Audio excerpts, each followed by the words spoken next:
에 저를 불러주셔가지고 너무 영광이라고 생각하고요. 또 귀한 시간 내어서 발걸음 해주신 분들, 시간 내어주신 분들 너무 감사합니다. 네, 우선 저를 잘 모르시는 분들이 많으실 것 같아서 간단하게 소개하고 말씀드리고 싶은데요. 네, 저는 이제 주간지 시사인이라는 곳에서 근무를 하고 있고요. 일단 시사 주간지 중에서는 부수가 제일 많은 곳이에요. 물론 제 주간지 자체가 동반하락하고 있습니다만, 네, 어쨌든 그 시사 저널이라고 지금도 있는 잡지가 있는데 거기에서 2006년에 좀 삼성의 비판적인 기사를 기자들이 썼는데 그거를 사장이 인쇄소에서 그냥 빼버려가지고 기자들이 파업을 했었어요. 그래서 그 이후에 이제 2007년에 만들어진 시민 후원으로 만들어진 독립 언론이 저희 시사인입니다. 그래서 저는 여기에 만들어지고 나서 2013년 5월에 입사를 해서요. 벌써 입사 10년이 넘었네요. 그래서 제가 한 2018년부터 3년 정도 노동 기사를 써가지고 이 노동에 대해 말하지 않는 것들이라는 책을 냈습니다. 네. 어쨌든 저는 이제 노동을 주로 써온 사람이죠. 네, 그러면 왜 네가 인공지능을 얘기하니? 네, 우선 문돌이 주의보를 발령합니다. 네, 저는 굉장히 뼛속까지 문과인 사람이고, 네, 그냥 노동 기사만 쓰던 사람인데 아무래도 이제 인공지능 기술이 점점 발달하면서 좀 노동에 영향을 미치는 그런 여러 장면이 있었잖아요. 예를 들면 잘 쓰시는 로켓 배송 같은 경우도 인공지능 기술이 활용이 되는데, 그러니까 그런 것도 취재를 하면서 이제 저희 회사에서 매년 이제 인공지능 컨퍼런스라는 걸 해요. 이제 언론사들이 돈 벌 구멍이 없으니까 이제 컨퍼런스에서 협찬을 받고 하는데 그 인공지능 컨퍼런스를 이제 매년 하고 제가 우연찮게 거기를 좀 담당하게 되면서 가끔 이제 인공지능 기사를 썼었습니다. 그래서 뭐 제가 썼던 기사들 바탕으로 뭐 제가 이제 전문가라기보다는 관찰자의 입장에서 지금 왜 이렇게 인공지능이 난리인가? 옷 벗는 게 나아요? 아, 네. 네, 지금 왜 이렇게 난리인가? 뭐, 그리고 이게 노동의 미래에 어떤 걸 의미하는가에 대해서 그냥 저도 이제 비전문가 관찰자로서 생각을 그냥 나눠보고 싶습니다. 중간중간에 막 뭐 질문을 하셔도 상관없습니다. 네, 여러분 챗GPT 혹시 써보셨나요? 여기 계신 분들. 아, 써보셨어요? 네. 챗GPT 많이 아마 들어보셨겠죠? 네. 마이크로소프트가 지분 49%를 갖고 있는, 그래서 사실상 자회사라고 하는 오픈 AI라는 기업에서 2022년 작년 11월 말에 내놓은 인공지능 챗봇입니다. 네. 여기서 GPT가 무슨 뜻이냐면요. Generative Pre-trained Transformer의 약자입니다. 그러니까 프리트레인드, 데이터를 미리 학습을 해서 문장을 제너레이티브, 그러니까 생성할 수 있는, 그래서 제너레이티브 AI 하면 생성형 AI거든요. 그래서 문장을 생성할 수 있는 인공지능을 얘기하는데요. 그러니까 우리가 예전에 뭐 딥러닝 나올 때부터 뭐 사진 속의 동물이 고양인지 개인지 분류하는 인공지능이라든가 뭐 아니면 여러분 이렇게 스팸 메일로 분류하는 거 있잖아요. 그런 것도 다 인공지능으로 하는 건데 그렇게 분류하는 인공지능 우리가 되게 익숙해요. 2010년대 초반부터 굉장히 익숙한데 그것이 아니라 이제 새로운 글이나 그림, 기존에 없던 것을 만들어내는 거를 생성형 AI라고 합니다. 그러면 트랜스포머는 뭐냐? 이제 이 머신러닝이라고 하잖아요. 기계학습 중에서도 이제 인간의 두뇌를 모방한 신경망 모양의 알고리즘, 뭐 이게 뭔지 모르겠지만 어쨌든 이런 걸 딥러닝이라고 하잖아요. 네, 심층학습으로 번역이 되는데 예전에 이세돌 구단하고 알파고가 대결을 했었죠. 그때 적용된 게 딥러닝이어서 한창 그때 난리가 났었습니다. 근데 이제 트랜스포머는 뭐냐면 그 딥러닝의 한 종류라고 보시면 됩니다. 근데 이 트랜스포머가 좀 중요한데요. 그러니까 AI가 문장을 만든다 했잖아요. 그러니까 문장이라는 건 결국은 단어의 연속이에요. 그래서 이거를 그 해당 문장이 좀 자연스러울수록 그럴듯할수록 높은 확률을 부여해서 이 다음 단어나 혹은 뭐 중간에 비어있는 단어가 있으면 그거를 예측하는, 그러니까 통계학적 모델이 있습니다. 이거를 언어 모델이라고 합니다. 그러니까 우리가 여기 제가 가져온 그림인데 Can you please come 하면 그 뒤에 뭐가 올까? 그 앞에 거를 바탕으로 추측을 해서 예측을 해서 내놓는 거죠. 그런 식으로 이제 AI가 말을 하는 거거든요. 근데 우리가 딥러닝 기반 언어 모델이라는 거를 이미 한번 써보신 적이 아마 있을 거예요. 네이버 파파고나 구글 번역기 혹시 쓰시나요? 네. 그게 바로 거기에 들어가는 게 이제 신경망 기계 번역이라는 겁니다. 그러니까 기존에 우리 옛날에 구글 번역기 할 때 되게 어색했던 거 기억하세요? 막 육회 우리가 뭐 맛있는 육회를 쓰면 식스타임즈라고 번역하고 그러니까 굉장히 뭐 엉망진창이었던 그런 그 번역기가 있었잖아요. 그거는 그냥 뭐 각 단어들을 번역해서 그대로 뭐 배열하는 굉장히 어색한 그런 번역이었죠. 근데 우리가 어느 순간 되게 번역기 성능이 괜찮아졌는데 이럴 때 혹시 느껴보셨죠? 그러니까 신경망 기계 번역이 등장하면서 그렇게 됐는데요. 그러니까 이 뭐 이렇게 뭐 A면 A 뭐 이렇게 뭐 이 단어면 이 단어 뜻 이렇게 번역하는 게 아니고 그냥 그 문장을 통째로 넣고 통째로 번역해서 계속 그 바람직한 결과랑 비교를 하는 거예요. 그러면서 뭐 예를 들면 오늘 저녁 6시에 초코맛 아이스크림을 먹었다. 뭐 이러면은 뭐 나는 먹었다. 이게 제일 중요하구나. 뭐 이런 식으로 그러니까 문장 번역에 어떤 측면에 좀 더 집중해야 되는지 어텐션 집중이죠. 그래서 어떤 측면에 더 집중해야 되는지 스스로 학습하게 된 게 신경망 기계 번역입니다. 그래서 이 어텐션 메커니즘을 발견한 사람이 놀랍게도 한국인이에요. 뉴욕대 컴퓨터과학과의 조경현 교수님이라고 있는데 아무튼 이 어텐션 메커니즘이 나오면서 구글 번역기나 파파고 번역기의 성능이 확 올라갑니다. 근데 이제 트랜스포머는 이 어텐션 메커니즘에서 좀 더 나아가가지고 이 한 문장에서 어떤 두 단어가 더 관련이 있구나 이렇게 좀 스스로 학습하는 뭐 그래서 셀프 어텐션이라고 하는데 이게 트랜스포머의 중요한 특징입니다. 어쨌든 이게 딥러닝에 기반한 언어 모델이라는 건데요. 근데 트랜스포머 자체는 그렇게 새로운 건 아니었어요. 2017년에 이미 나왔죠. 그래서 구글이 사실 2018년에 버트라고 해서 이것도 T가 트랜스포머라는 뜻입니다. 버트라는 아무튼 언어 모델을 내놔가지고 사람들이 너무 성능이 좋다 막 이랬어요. 우리 예전에 이루다라고 혹시 아세요? 약간 그 여자 대학생하고 채팅하는 그런 AI 챗봇이 있었는데 그게 뭐였냐면 연인들의 카카오톡 대화 100억 건을 이 버트에다가 학습시킨 거였거든요. 그래서 이제 우리가 뭐라고 물어보면 그 카톡 대화 중에서 꺼내서 대답해주는 그런 거였어요. 그러니까 버트 자체도 되게 훌륭했는데 이제 버트 말고 또 하나 유명한 트랜스포머 모델이 바로 GPT였습니다. 그래서 오픈 AI가 2018년 똑같은 해에 트랜스포머 언어 모델 GPT-1을 내놨습니다. 뭐 그냥 GPT-1이구나, 뭐 비슷비슷하구나 했고 2019년에 GPT-2가 나왔을 때도 그냥 그랬는데 2020년에 벌써 졸리시면 안 돼요. 2020년에 네 죄송합니다. 제가 연습을 못해가지고 2020년에 GPT-3라는 게 공개되면서 한번 난리가 났어요. 그러니까 이거는 뭔가 달랐던 거예요. 뭐가 달랐냐? 파라미터라고 있습니다. 그러니까 매개 변수라고 번역을 하는데 그러니까 딥러닝 알고리즘이 뭔가 학습을 했으면 그거를 저장하는 공간 내지 차원이라고 보면 돼요. 그러니까 뇌의 용량 비슷한 거예요. 우리도 왜 인간이 왜 뇌가 커지면서 더 똑똑해졌잖아요.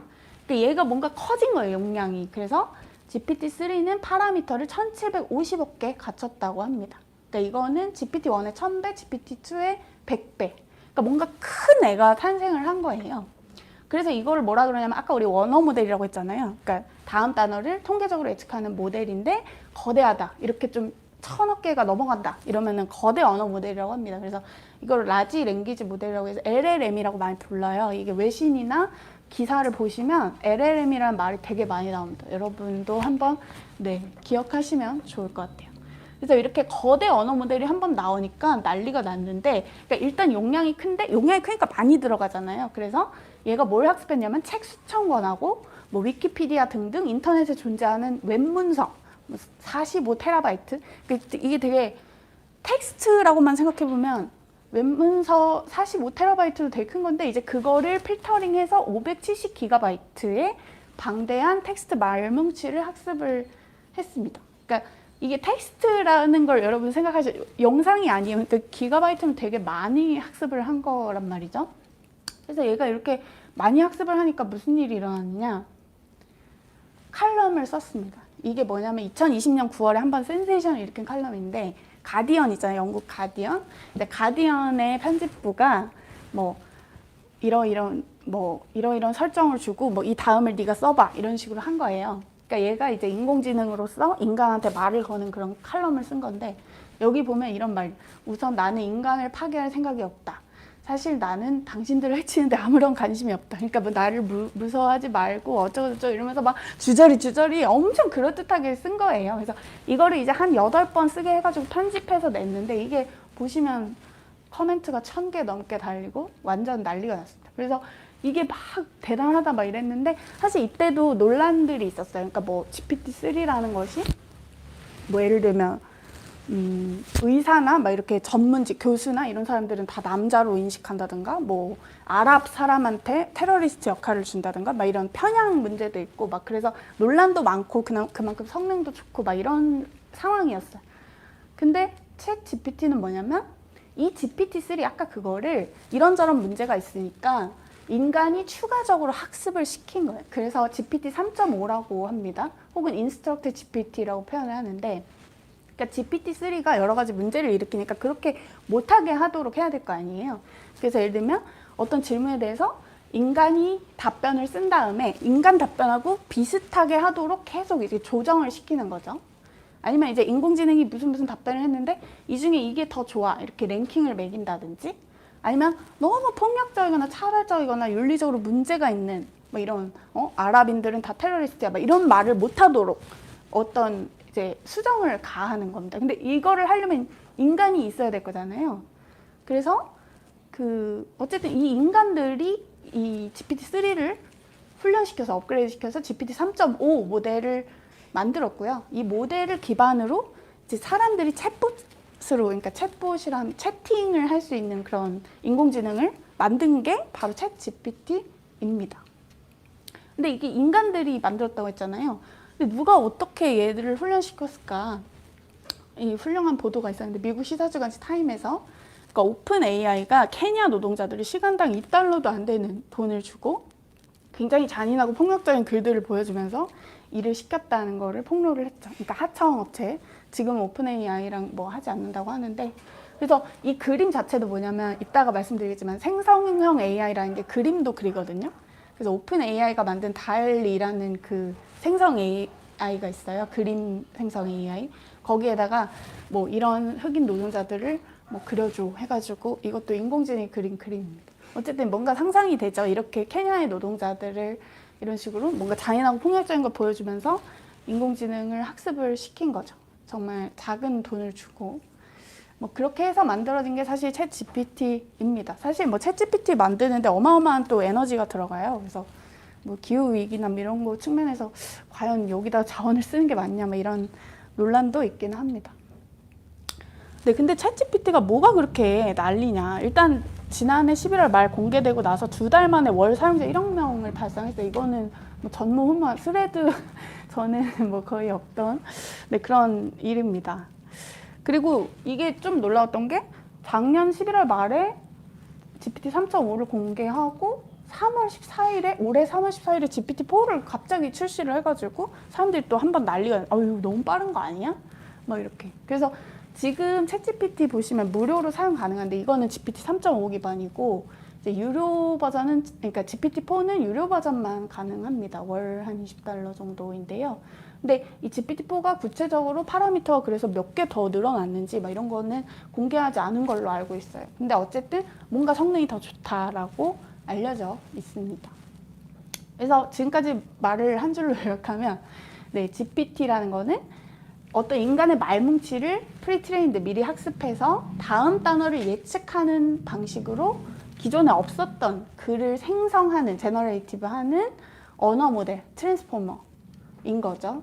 그리고 이걸 기반으로 한 대화형 인공지능이 챗 GPT입니다. 근데 뭐 그렇게 생각할 수 있어요. 뭐 인공지능이 뭐 인간을 대체한다. 뭐 알파고 때부터 뭐 말이 많았지만 별거 없었잖아. 뭐 이게 뭐가 그렇게 달라? 이렇게 말씀하실 수 있는데 이게 진짜로 다르다고 적어도 업계 사람들은 생각을 합니다. 그러니까 대기업에서 일하는 AI 연구자가 말하기를 그러니까 뭐냐면 그러니까 번역을 인공지능이 예를 들면 되게 잘한단 말이에요. 근데 그 기존의 인공지능은 계속 하루 종일 번역만 배운 거예요. 혹은 뭐 스팸 분류면 스팸 분류 모든 게 그것만 배운 거니까 당연히 뭐 잘 하겠죠. 근데 이제 GPT-3는 뭐냐면 번역을 이렇게 잘 시킨 게 아니고 그냥 인터넷에 떠도는 걸 다 긁어가지고 학습을 시켰는데, 예를 들면 무슨 단어를 넣었는데 불어로 번역을 하고 한국어로 번역하고 막 하는 거예요. 왜냐면 번역이란 뜻이 뭔지도 그 말뭉치 안에 다 있을 거잖아요. 그러니까 그냥 말뭉치를 학습한 것만으로 모든 여러 가지 뭐 분류도 하고 요약도 하고 글도 쓰고 여러 가지를 하는 거예요. 농담도 하고 있다가 보겠지만. 그러니까 다음 단어 예측란으로 그걸 한다는 건데, 이게 왜 중요하냐면 사실은 이론적으로 어떤 과제든 간에 언어로 사실 환원할 수 있기 때문에 이게 문제가 되는 겁니다. 그러니까 예를 들면 뭐 코딩을 시키고 싶은데 코딩이란 말을 그냥 내가 하면 되는 거예요. 영어로. 이거 혹은 한국말로 이거 코딩 짜줘. 그렇게 하면 코딩을 할 수 있고, 그러니까 이러니까 결국은 세상의 모든 텍스트를 학습하면 뭐든지 할 수 있는 거 아니야? 사실은 인공지능 학자들은 인공지능이 뭐든지 하는 세상을 항상 꿈꿔왔고, 그걸 AGI라고 하는데 이제 일반 인공지능? 뭔가 그래서 인간을 넘어서는 특이점이 뭐 2045년이다 뭐 이런 얘기를 하는데, 그러니까 뭐든지 할 수 있는 인공지능을 항상 꿈꿔왔는데 그동안은 스페셜리스트야. 하나밖에 못했다면 앞으로는 제너럴리스트가 될 수도 있지 않을까? 그거를 챗GPT가 보여주니까 여기에 기업들이 아직은 솔직히 상업화 모델을 뭔지 모르겠어. 근데 일단 투자하는 거죠. CEO들이. 아, 어쨌든 이게 핫하니까 투자해야겠다. 이렇게 되는 거죠. 어떻게 될지 모르니까. 네, 그래서 지금까지 챗GPT가 뭔지 설명했는데, 네, 챗GPT가 그래서 뭘 할 수 있는가에 대해서 제가 좀 써봤습니다. 저는 사실 GPT-4는 아니고 GPT 3.5 기반의 챗GPT로 실험을 해봤고요. 뭐 실험이라 할까 그냥 써봤는데, 사실 이게 글 쓰는 인공지능이라고 하잖아요. 그래서 무슨 글을 쓰게 할까. 그래서 제가 이제 마감이 좀 늦은 편이에요. 그래서 이제 어쨌든 이 챗GPT 들어가면 이런 화면인데, 여기 샌드 어 메시지라고 있습니다. 여기다가 이제 하고 싶은 말을 하시면 돼요. 근데 이제 여기다 뭐라고 했냐면, 마감에 늦어서 기사가 제때 나가지 못했다. 선배가 심할서 쓰래. A4 한 페이지 분량으로 써줘. 이렇게 제가 심할서를 써달라고 했으면 심할서를. 혹시 보이시나요? 네, 안녕하세요. 먼저 마감에 늦어서 죄송합니다. 저의 부주의로 인해 기사가 제때 나가지 못한 것에 대해 책임을 진다는 것을 알려드립니다. 네, 이번 일로부터 배운 점은 시간 관리와 조직력의 중요성이며, 네, 앞으로 이러한 일이 발생하지 않도록 노력할 것입니다. 다시 한번 사과의 말씀을 드리며, 이번 일은 제 자질에 대한 깊은 반성의 시간, 왜 자질까지 앞으로 더욱더 신중하고 성실하게 일을 처리하겠습니다. 감사합니다. 뭔가 약간은 어색하지만 그래도 그럴듯한, 나름대로 이제 인간 세계의 뭔가 룰을 아는 것만 같은 그런 내용이 나왔죠. 여기다가 이제 좀 더 수정을, 좀 더 정중하게 해달라, 뭘 추가해달라 하면은 또 해주는 겁니다. 그러니까 이렇게 쓰기 싫은 글을 여기다가 맡기면 되겠다라는 생각을 해봤는데, 그러니까 기사도 쓰기 싫잖아요, 사실. 이번에 제가 후쿠시마 오염수 쓰는데, 이제 그거 말고 이제 이 주에는 챗GPT 기사를 준비하고 있었거든요. 그래서 네, 이렇게 주문을 했죠. 시사인은 한국에서 가장 구독자가 많은 시사주간지야. 시사인에서 챗GPT에 대한 20쪽짜리 기획 기사를 쓰려고 해. 어떤 아이템들로 쓰면 좋을까? 라고 하니까 다음과 같은 내용을 포함하는 게 좋을 것입니다 하면서 초안, 그러니까 이 챗GPT를 제일 많이 써먹는 것 중에 하나가 초안이에요. 뭔가 기획서의 초안, 뭐 개요 이런 거거든요. 그래서 다음과 같은 내용을 뭔지 보니까 그냥 쓴 거 아닌가? 챗GPT란 무엇인가?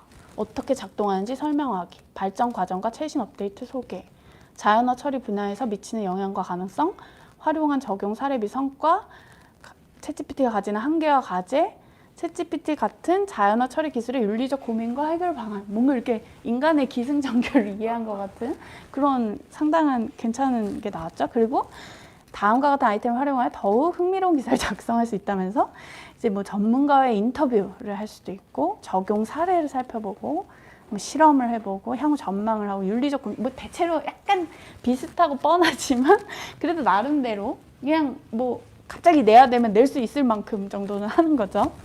네, 그래서 이렇게 되는구나 라고 이제 알 수가 있었는데, 사실 이제 기자들은, 저희 시사인도 특히 이게 커버 스토리 기사면은 표지 디자인 같은 것도 고민을 해야 되거든요. 근데 이제 요즘에 AI가 그림도 그려준다 했잖아요, 아까. 그래서 그러니까 내가 이 위 기사로 커버 스토리를 하고 싶은데 그 표지 그림을 인공지능 생성기로 만들려고 한다. 근데 그 프롬프트를 영어로 써야 돼요. 그 그림 생성이나 아직 영어로만 돼가지고.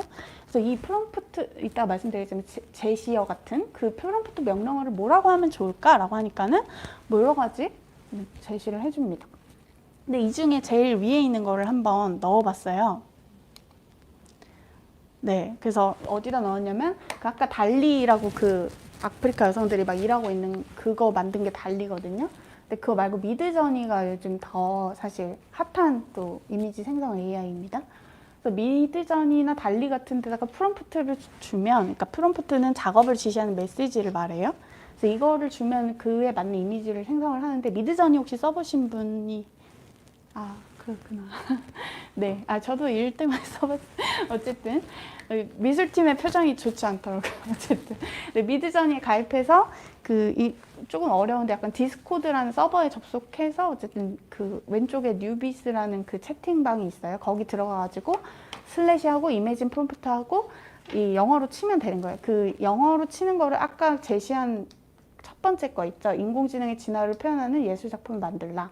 이거를 미드저니 채팅창에 입력을 하니까 이제 1분도 안 돼서 한 40초 돼서 나온 그림이에요. 어떠신가요? 저는 놀랬어요. 너무 예쁜 거예요. 근데 이 뒤로도 여러 개 해봤는데 이게 제일 예뻤어요. 그래서 이게 이 중에 예를 들면 이거가 예쁜데 뭐 이거의 다른 버전을 만들어줘 하면 그것도 만들어주고, 아니면 얘를 좀 키워줘 하면은 키워주기도 합니다. 무료로 뭐 유료 버전도 있지만 무료도 가능해요. 그래서 이걸로 저희 시사인 커버를 만들었습니다. 저희가 2007년에 참가를 했고요. 인간이 아닌 사람이 이제 여기다가 표지 디자인을 한 거는 이번이 처음이에요. 그래서 나름대로 좀 화제가 되었었는데요. 네. 근데 이게 그렇잖아요. 이렇게 AI로 글 쓰고, 뭐 예를 들면 초안 도움을 받고, 뭐 심지어 글도 쓰고, 그리고 이렇게 그림도 표지까지 하고 이러면 저작권에 뭔가 문제가 생기지 않을까 이렇게 생각할 수가 있잖아요. 근데 실제로 이 영역이 좀 애매합니다. 제가 이제 변호사 취재한 바에 따르면, 그러니까 저작권 침해가 되는 기준이 두 가지인데, 실질적 유사성, 그러니까 좀 비슷해야 된다. 뿐만 아니라 이제 의거성이 있어야 된다. 의거성이라는 게 뭐냐면, 얘 보고 베꼈구나. 이게 명확히 있어야 된다는 거예요. 그 대상이. 근데 이제 AI, 특히 생성 AI 이런 것들이 수많은 그림을 긁어서 학습을 하잖아요. 그러니까 사실은 뭐를 베꼈다라는 게 명확히 하지 않으면 의거성이 인정이 안 될 수도 있는 거죠. 만약에 이 작가 그림만 계속 학습시켰으면 걸릴 수가 있는데, 그렇지 않으면 또 모르는 거죠. 사실 이 그림은 안 되네. 네. 이 그림을 누구 걸 학습했는지 정확히 알 수 없잖아요, 우리로서는. 이게 만약에 뭐 디즈니 스타일 뭐 이렇게 딱 나오면 모르겠는데 그게 아니니까. 근데 그러면 그렇다고 해서 예를 들면 내가 이걸 만들었으니까, 내가 AI한테 시켰으니까 나한테 저작권이 있는 건가? 그것도 좀 모호합니다.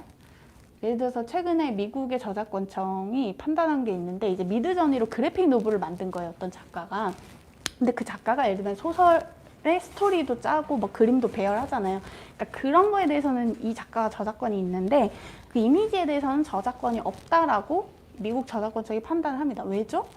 미드저니에 내가 제시어를 쓸 때까지는 어떤 그림이 나올지를 상상이 안 되는 거예요. 이게 진짜 저도 상상이 안 됐어요. 이거 칠 때까지만 해도 이런 식으로 나올지 상상은 못 했는데, 어쨌든 네, 지금 그렇습니다. 그리고 기본적으로 뭐 국내적으로 저작권 자체가 인간의 사상이나 감정을 표현한 거라고 해요. 그래서 아직은 AI가 만든 글이나 그림을 저작물로 인정하지 않고 있습니다. 그래서 아마 우리나라도 그 AI가 만든 특허가 있는데 뭐 그게 인정이 안 되는 뭐 그런 케이스들이 좀 있나 봐요. 그리고 사실 이걸로 막 저작권 누가 제기했을 때 그게 AI 회사 책임인지 내가 이용한 나 책임인지도 사실은 정리가 안 돼. 그러니까 판결이 나와야 되는 거죠. 그래서 어쨌든 사람이 아닌 AI의 저작권도 인정해야 되는가? 이게 더 이 기술 발전이 좋을 것인가? 이거는 의견이 굉장히 분분합니다. 그래서 앞으로는 논란이 좀 지속이 될 전망입니다. 근데 이제 이렇게 애매하면은 굳이 AI를 써야 되나? 내가 뭐 일하는데 별로 필요도 없는데 이렇게 생각하실 수가 있는데요. 그게 그렇지가 않은 게, 왜 이렇게 안 먹지? 네, 얘가 되게 영어를 잘하거든요. 그러니까 전 세계 웹문서를 긁었으니까 영어가 제일 많을 거잖아요. 근데 영어를 되게 잘해요. 그래서 예를 들면 이메일 같은 거 혹시 영어로 보내실 때가 가끔 있을 수도 있잖아요. 뭐 호텔하고 트러블이 생겼을 수도 있고. 근데 저는 이제 기자니까 해외 취재 가면은 그 섭외 이메일을 보낸단 말이에요. 제가 되게 스웨덴의 노총에 꼭 한번 가보고 싶은데 이제 뭐 내가 뭐 이런 노동 기자고 뭐 스웨덴에서는 어떻게 노동자들 간의 격차를 해결했는지 알고 싶어. 근데 그렇게 뭐 취재 요청하는 이메일을 하나 써줘. 이렇게 말하니까 영어로, 그러니까 사실은 그렇게 영어로 시키는 게 제일 성능이 좋아요. 그래서 영어로 그거를 시켰더니 영어로 아주 잘 써줬고, 그 영어로 잘 쓴 거를 제가 딥엘이라고 아시나요? 최근에 되게 독일 건가요? 이게 되게 좋은 번역기가 하나 있어요. 이 에피소드가 있는데 사실 제가 이걸 기사에 실었거든요. 근데 이제 어떤 80대 노인분이 저희 회사에 찾아오셔서 이 딥엘 번역기를 구매하고 싶다고 하셔가지고, 이거는 그냥 인터넷 무료 사이트에 있는 건데, 그래서 약간 좀 깜짝 놀랐었던 기억이 납니다. 어쨌든 이 번역기로 돌리니까 이게 좀 흐릿하긴 한데 굉장히 그럴듯해요. 보이시나요? 네. 뭐 제 소개도 하고, 시사인 소개도 잘 해주고, 제 소개도 하고, 뭐 인터뷰 하고 싶은데 언제 시간 되는지 알려달라. 그리고 곧 연락 기다리겠다. 베스트 리가즈 이런 거 있잖아요. 그 애들이 하는 거. 그런 거를 저보다 훨씬 잘 쓰는 거죠. 그러면 내가 이렇게 낑낑거리고 쓰는 것보다 훨씬 시간 절약도 되고, 네, 훌륭하더라고요. 어쨌든 이메일 초안 쓸 때 되게 많이 활용을 하는 게 또 챗 GPT입니다. 네, 그리고 이게 영어를 너무 잘하니까 사실은 우리가 그렇잖아요. 전화 영어 하는 것도 다 돈이고 영어 선생님은 또 힘들잖아요. 되게 피곤하고 돈도 들고 하는데 얘는 24시간 뭘 물어봐도 영어로 다 대답을 해주는 거예요. 예를 들면 제가 책을 읽다가 should랑 must의 차이가 뭐지? 약간 갑자기 신경 쓰이는 거예요. 둘 다 뭐뭐 해야 되는 거긴 한데, 그래서 이걸 예시를 들어서 설명해줘 하면은 설명을 해주는데 그게 진짜 좀 괜찮은 설명이 되는 거죠. 그러니까 should는 뭔가 이렇게 추천, 권장 이런 거고, must는 뭔가 진짜 해야 되는 거. 뭐 학교에 도착하고 몇 시까지 도착하고 막 이런 거. 그래서 어쨌든 영어 선생님으로 좀 쓸 수 있다. 그리고 이거를 무슨 크롬에 토크 투 챗 GPT 막 이런 확장 프로그램 같은 거 쓰면은 데스크탑에서 이제 그 회화도 가능해요. 그러니까 챗봇을 영어로 하는 거를 이제 말로 하고 그 음성을 다시 또 타이핑해서 이렇게 대화를 할 수도 있거든요. 그러니까 되게 영어 선생님으로 쓰기 좀 좋겠다라는 생각이 들었습니다. 그리고 사실 이제 챗GPT를 뭐 어떻게 써먹느냐에 대해서 사람들이 많이 공유하는 게 이제 act as예요. 뭐뭐처럼 행동해라 라고 해서 뭐 여러 가지 뭐 예를 들면 요리사처럼 행동해라. 내가 지금 감자랑 베이컨이 있는데 뭐 레시피를 하나 추천해 달라. 뭐 이렇게 하기도 하고. 근데 이제 저는 뭐라고 했냐면 저희 시사인이 마케터가 없어요. 네, 그 사람이 별로 없는 중소기업이어가지고. 그래서 시사인이 이런 회사고 우리가 이제 독자들을 끄는 광고 문구를 제작하고 싶은데 그 광고 문구를 좀 써달라고 영어로 물어봤고요. 영어로 물어본 걸 지금 번역을 한 건데 어떠세요? 보이시나요? 저는 되게 나름 괜찮다고. 지식의 힘을 느끼세요. 세상을 바라보는 당신의 창. 네, 현실에 더 가까이 다가가는 잡지. 지적 성장을 이끌어주는 잡지. 그러니까 이게 근데 그냥 나온 건 아니고 제가 시사인이 어떤 매체다. 그러니까 좀 지적 호기심이 있는데 사람들끼리 더 연대하고 싶어하는 사람들이 보는 매체다. 이렇게 하니까 이렇게 더 정확하게 나온 거예요. 근데 어쨌든 사실은 되게 마케터나 이런 분들이 실제로 본인이 활용하기도 하고 또 본인이 이것 때문에 내가 쓸모 없어질까 봐 좀 걱정하는 것도 있더라고요. 왜냐면 되게 상품이 많은 그런 쇼핑몰에서는 이거 문구 하나하나 넣는 게 되게 일이거든요. 근데 그런 것들을 좀 대체할 수 있는 가능성이 있는 거죠.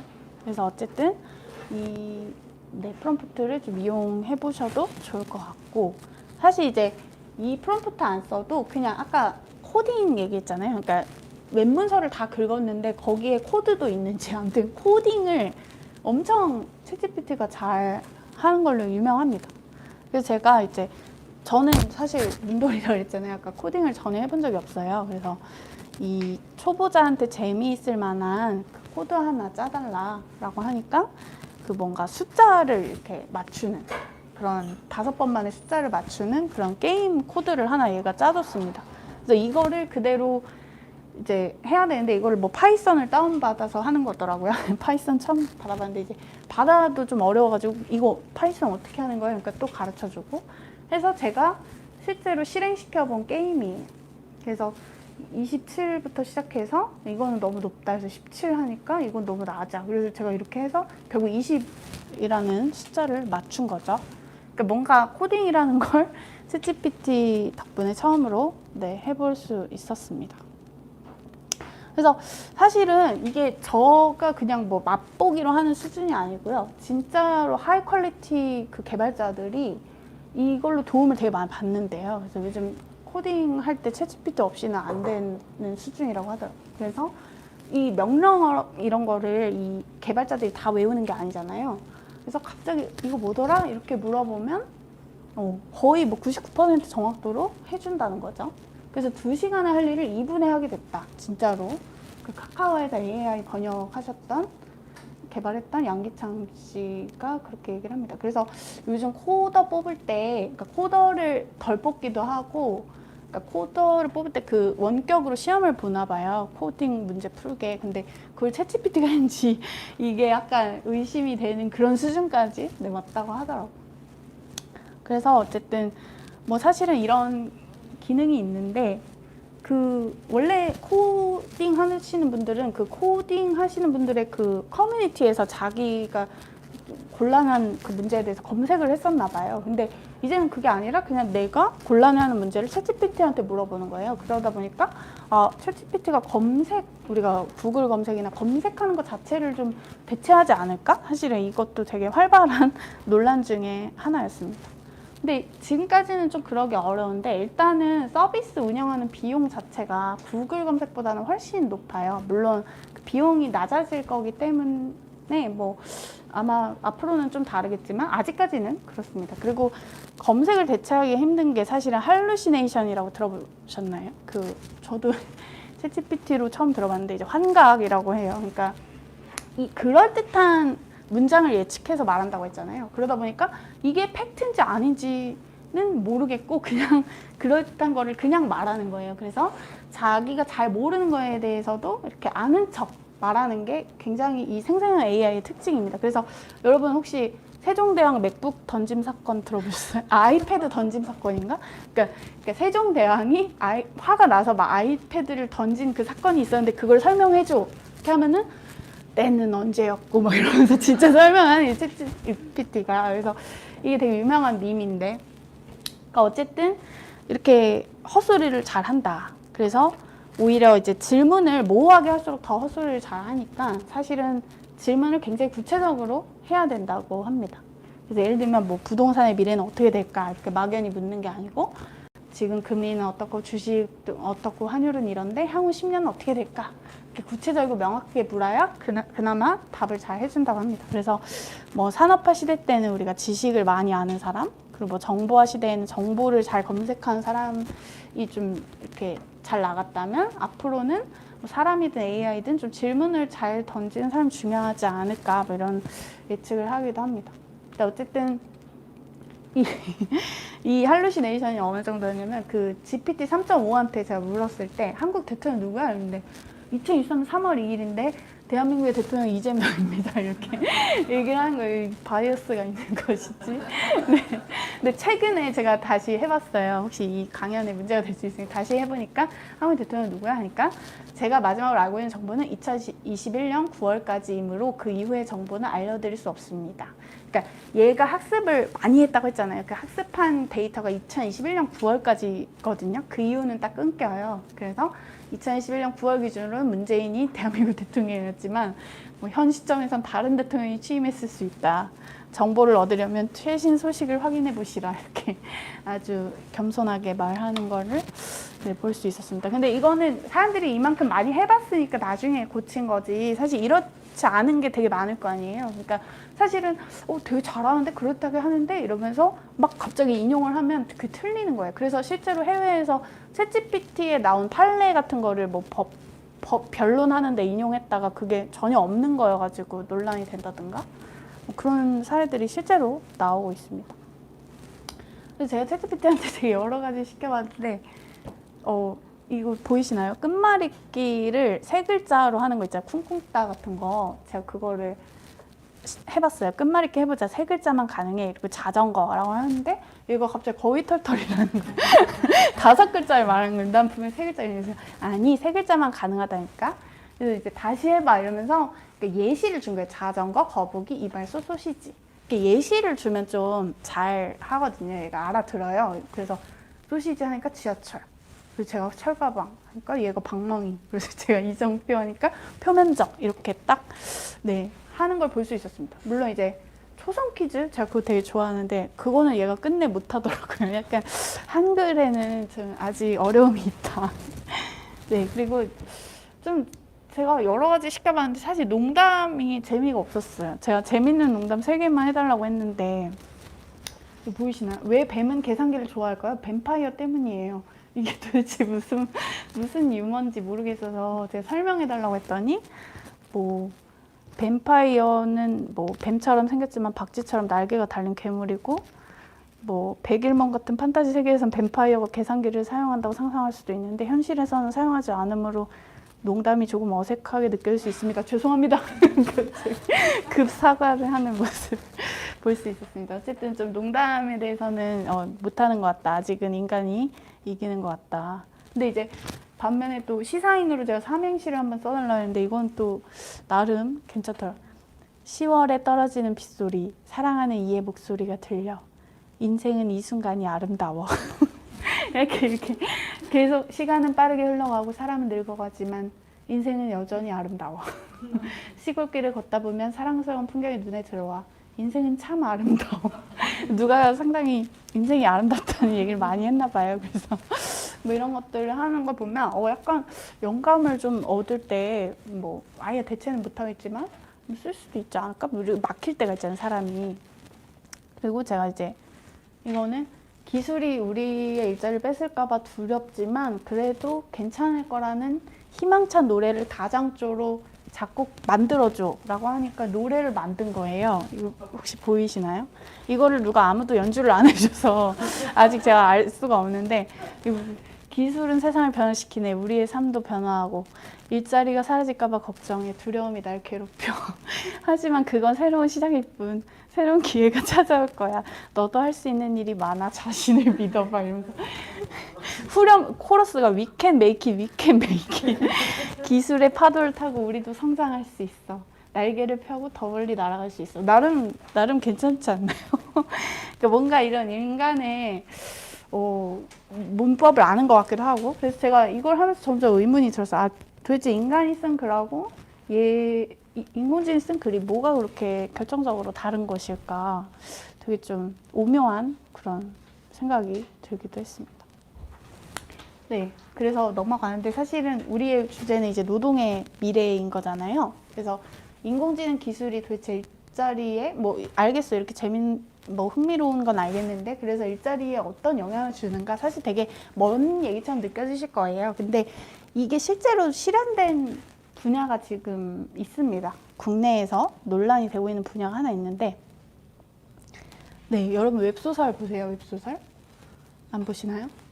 웹소설 플랫폼들이 있어요. 뭐 네이버도 있고 여러 곳이 있는데 노벨피아라고 조금 남성분들이 많이 보시는 것 같아요. 어쨌든 노벨피아라는 이제 웹소설 플랫폼이 있는데 이 웹소설 작가들이 자기 작품을 올리는데 사실 이렇게 제목이랑 이미지 보고 클릭하는 거잖아요.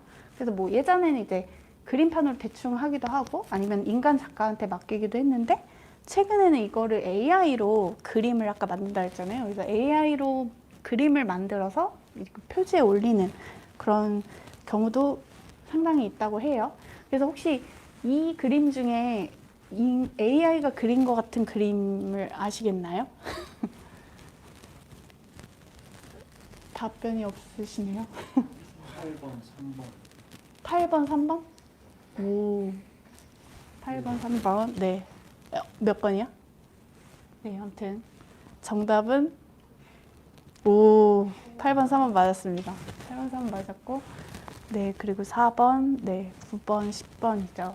그러니까 여기가 어떻게 했냐면 어쨌든 뭐 AI임을 밝히지 않으면 불공정하다고 판단했는지 그걸 썼으면 밝히라고 했나 봐요. 그래서 이 작품들이 이제 내가 AI로 표지를 제작했다 이렇게 밝힌 작품들입니다. 근데 웹소설 표지라는 게 원래는 사람한테 돈 주고 부탁하는 거였을 거잖아요. 그래서 어떤 웹소설 출판사에 따르면 사실 출판사에서 이제 의뢰하는 경우는 좀 괜찮은 네임도 있는 작가들이 하는 건데, 그러니까 별로 안 유명한 일러스트레이터한테 부탁하면 100만 원 안팎? 좀 이름 있는 일러스트레이터면 200만 원, 300만 원이 든대요. 그리고 이제 의뢰부터 완성까지 한 달 정도가 걸린다고 합니다. 근데 이제 뭐 이거는 출판사가 맡기는 경우고, 그러니까 크몽이라고 아시나요? 프리랜서들이 이제 일감 올리면 고객 매칭해주는 그런 사이트인데, 이제 거기에서 그냥 이제 인간 일러스트레이터들이 한 10만 원에서 40만 원에 이걸 해준다고 하고 있어요. 그리고 소요 기간은 최소 10일에서 한 달 정도 걸리는 상황입니다. 근데 그 크몽에도 AI로 만든 표지 그 카테고리가 따로 있어요. 그래서 AI로 만드는데 돈 받고 파는 거죠. 근데 이 경우는 뭐 10,000원에서 50,000원, 그리고 작업 기간도 하루에서 5일밖에 안 걸립니다. 그러니까 사실 뭐 엄청 하이 퀄리티를 원한다면 물론 여전히 인간한테 쓰겠지만, 그렇지 않고 내가 만약에 웹소설 잘 될지도 안 될지도 모르는 상황에서 그냥 이미지가 필요해, 혹은 내가 얼마든지 무한정 수정하고 싶어라고 하면은 이걸로 하겠죠. 훨씬 싸고, 심지어 뭐 돈 안 주고 자기가 해도 되니까요. 그래서 실제로 이 AI로 표지 만드신 분이 다가올 큰 변화가 일러스트 쪽에 먼저 온 것 같다 이런 얘기를 했습니다. 근데 이제 AI가 도대체 어떻게 그림을 그리는지 좀 이해가 안 가실 텐데, 그러니까 사실 뭐 AI 별로 다를 거예요. 근데 스테이블 디퓨전이라는 게 제일 유명한 AI 생성, 이미지 생성 AI 중에 하나거든요. 그러니까 어떻게 그리냐면 이것도 다 예측이에요.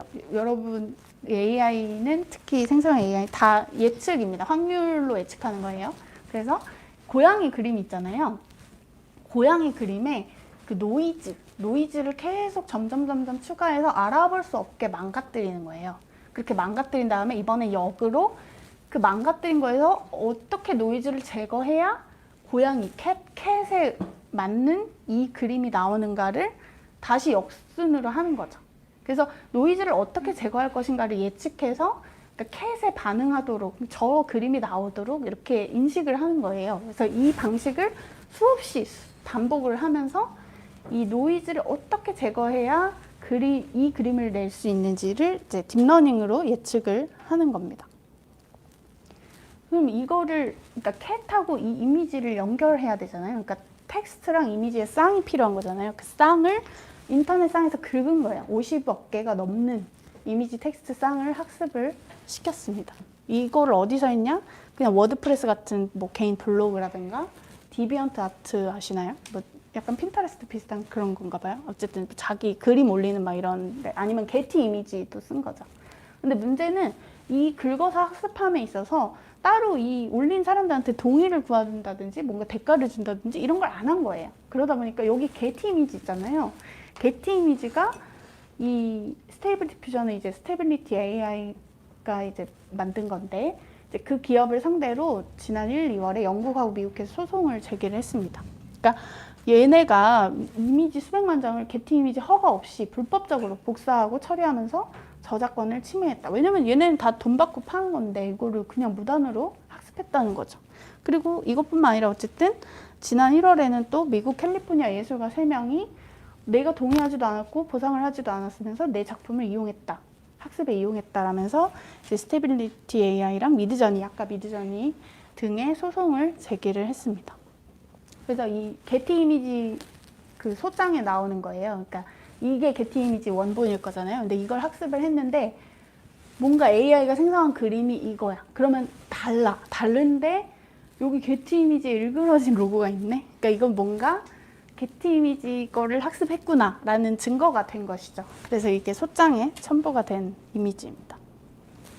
그래서 이 소송이 어떻게 될까를 보면은 공정 이용이라는 게 있어요. 그러니까 미국에서 이제 남의 저작권을 뭐 침해하지 않은 걸로 인정해주는 게 바로 공정 이용입니다. 그러니까 그 기준이 뭐냐면 일단 그 충분히 변형적인가라는 게 있어요. 그러니까 내 AI가 생성한 결과물이 AI가 학습한 데이터랑 충분히 다르면 뭐 공정한 이용이다, 그건 공정한 이용이다 이렇게 인정될 가능성이 높습니다. 그래서 실제로 어떤 연구를 보면은 스테이블 디퓨전은 그러니까 학습된 이미지의 일부를 거의 그대로 복제하긴 하는데 그 비율이 한 0.03%밖에 안 돼요. 그래서 뭐 사실 복제는 아니다. 그러니까 이거는 뭔가 여러분이 기술을 오해하는 것이다. 아까 그랬잖아요. 그러니까 이런 식으로 학습을 해서 만약에 뭐 책상에 누워 있는 고양이 하면은 그걸 새롭게 생성하는 거지 이 고양이를 데려오는 게 아니라는 거예요. 그래서 콜라주가 아니라 변형이다. 우리는 예측을 해서 새롭게 만들어내는 거다. 이렇게 주장을 하고 있는데 이게 사실 받아들여질지는 봐야 되죠. 그리고 공정 이용이 인정될 수 있는 한 가지 기준이 더 있는데, 그러니까 AI 학습을 할 때 상업적이지 않은 용도로 했으면 또 그거는 공적인 이용이라고 해서 인정이 될 수 있습니다. 근데 이 스테이블 디퓨전 자체가 그러니까 스테빌리티 AI가 했다기보다는 스테빌리티 AI라는 기업이 자금을 지원한 거예요. 독일의 미넨대학 연구진한테. 그리고 이제 그 데이터를 수집한 주체 자체도 독일의 비영리 단체입니다. 그러니까 이렇게 비영리적인 데를 통해서 학습을 시켜놓고 그걸 기반으로 땡큐 이러면서 유료 뭔가 서비스를 만드는 거죠. 그래서 이게 AI 회사들이 좀 데이터에 대한 책임을 세탁하는 그런 하나의 방법으로 비판이 되기도 합니다. 그래서 그 스테이블 디퓨전이 아래 학습 데이터를 학습을 해서 위에 거를 만드는 거예요. 그러면 다르죠. 분명히 다르지만 뭐를 봤구나라는 것은 이제 유추할 수 있는 정도인 거죠. 그래서 이게 뭐가 새로운 것이고 뭐가 복제인가라는 게 계속 논란이 되는데요. 이 한국에서 지금 스테이블 디퓨전이 가장 논란인 이유가 그러니까 만약에 얘네가 학습 자체는 이렇게 뭐 독일의 대학들이 뭐 이렇게 했다고 해도 그러니까 이걸 사용하는 건 사람들이잖아요. 그러니까 이게 오픈 소스로 배포가 됐어요. 작년 8월에. 그러다 보니까 누구나 그 설계도에 접근하고 수정할 수 있게 된 거예요. 그러다 보니까 이걸 바탕으로 뭔가 자기가 가진 데이터를 추가 학습시켜가지고 무슨 필터 같은 걸 만든 거죠. 그래서 약간 어떤 K-팝 아이돌 스타일 뭐 그런 얼굴이라든지 뭐 이런 것들을 뭐 아니메 스타일, 일본 아니메 스타일 뭐 이런 거를 학습을 시킨 건데 문제는 그 학습시킬 때 이제 또 그런 불법 저작권을 침해한 사이트들의 그림들을 또 학습을 시키는 그런 경우들이 있는 거죠. 혹은 뭐 개인의 사진이라든가 사실 이런 거 되게 문제가 될 수 있잖아요. 또 막 그걸로 만약에 부적절한 뭐를 만든다든가 실제로 그런 거를 유튜브에 흘려서 그걸로 돈을 버는 뭐 이런 사람도 있어요. 그래서 이게 학습 단계에서 저작권이나 초상권을 침해할 수 있다 이런 얘기를 많이 하는 거고 실제로 뭐 내가 예를 들면 좋아하는 일러스트레이터가 있어요. 그래서 이거는 어디 외신에 나온 건데 디즈니에서 일하는 사람이었나? 그러니까 난 너의 팬이야 하면서 이 사람의 그림을 막 학습시켜서 이 사람 그림하고 비슷한 것들을 막 내가 만들어 봤어 이러면서 보내는 거예요. 그럼 그 사람은 기분이 되게 이상할 수 있잖아요. 그러니까 이 현존하는 일러스트레이터의 그림을 AI로 리터치를 해서 뭐 그거를 판매하거나 그런 것까지도 가능한 거죠. 그래서 혹시 이런 거 많이 보셨나요? 요즘 뭐 커뮤니티 같은 데서 요즘 AI 그림 수준 이러면서 혹시 보셨는지 약간 이런 비슷비슷한 뭐 이런 얼굴형 어떤 사람들 좋아하는 막 그런 막 이게 뭐 무슨 뭐 베이비 페이스 말하면서 뭐 이렇게 막 그 설명하는 그 명령어들이 있어요. 이런 걸로 다 하는 거고 이렇게 포즈를 지정해서 그림을 그릴 수도 있는 거죠. 어떤 스타일의 그림을 학습시킨 다음에 이런 식으로 이제 포즈를 취하게도 하는 거죠. 이거는 거의 내가 이 기술을 가지고 있지 않아도 이런 그림을 그릴 수 있는 수준까지 오는 겁니다. 그래서 국내 창작자들이 굉장히 열이 받았어요. 그래서 국회 청원을 했고 그게 5만 명을 달성한 적이 있어요. 근데 이분들이 뭘 요구하냐면 어쨌든 AI 기업이 사용하는 그 학습 데이터에 저작권 있는 이미지가 포함되어 있는지를 확인할 수 있어야 되는데 지금은 뭘 학습했는지조차 알 수가 없는 그런 상황이란 말이죠. 그래서 그거를 얘네가 뭘 학습했는지를 그리고 그 학습 과정에서 저작권을 지켰는지를 강제해야 된다. 그런 요구를 하고 있고 그리고 이제 AI로 만든 이미지에 대해서 뭐 이거는 어떤 AI 모델을 썼으며 뭐 이거의 원작자는 누구다 이렇게 좀 출처를 표시하고 뭐 워터마크를 의무화한다든지 그러니까 아까 그 웹소설 표지처럼 그냥 자율적으로 맡기지 말고 뭔가 이거를 왜냐면 불공정한 경쟁이라는 거예요. 이게 훨씬 시간과 비용이 덜 들었는데 그리고 이제 뭐 어쨌든 이미지 생성 AI를 좀 윤리적이고 책임 있게 활용할 수 있게 교육을 해달라 뭐 이런 내용인데 사실 이게 별로 우리나라 정치에서는 이슈가 되지 않고 있죠. 예, 해외에선 되게 나름 화제인데 근데 이게 뭐 되게 무리한 요구가 아닌 것이 실제로 유럽연합은 원래 AI에 대해서 좀 그런 엄격하잖아요. 그래서 유럽연합은 이렇게 이미지 생성 AI나 챗GPT 같은 거를 이제 저작권이 있는 자료를 사용했을 경우에 이거를 공개하도록 의무화를 하자 우리가 막 이런 법안을 논의하고 있기도 합니다. 시간을 안 보고 하고 있는데 네. 근데 사실 뭐 유럽연합이 이렇게 뭐 논의하고 있다고 하지만 이게 쉬운 일은 아니에요. 사실 엄청 많은 데이터를 학습을 해야 그나마 저런 걸 하는 건데 그 상황에서 일일이 동의를 받거나 대가를 지불한 내가 진짜 그냥 재밌어서 올린 그림까지 하나하나 다 돈 주고 그렇게 사서 할 수 있을까? 혹은 뭐 만약에 그렇게 하면은 소수의 대기업, 자금력이 있는 대기업만 AI를 개발할 수 있는 거 아닐까? 뭐 이게 기술 발전을 늦추지 않을까? 약간 이런 네 반론도 있는 거죠. 그래서 사실은 아까 그 양기창 씨인데 그 양기창 개발자가 스테빌리티 AI를 지지하는 비영리 연구기관의 소속이에요. 근데 그분이 조심스럽게 하는 말이 뭐냐면 사실 이제 인간의 학습하고 AI의 학습이 좀 다르지 않다는 거를 인정해야 되는 시점이 온 거 아닌가 이런 얘기를 합니다. 그러니까 물론 이제 돈을 내야지 접근할 수 있는 혹은 뭐 게티 이미지처럼 아니면 내가 정말 비공개로 올린 그런 데이터까지 무단으로 긁으면 안 되겠지만 적어도 인터넷에 공개된 그런 데이터에 대해서는 똑같다는 거예요. 인간하고. 인간도 떠도는 것들을 보면서 영감을 얻잖아요.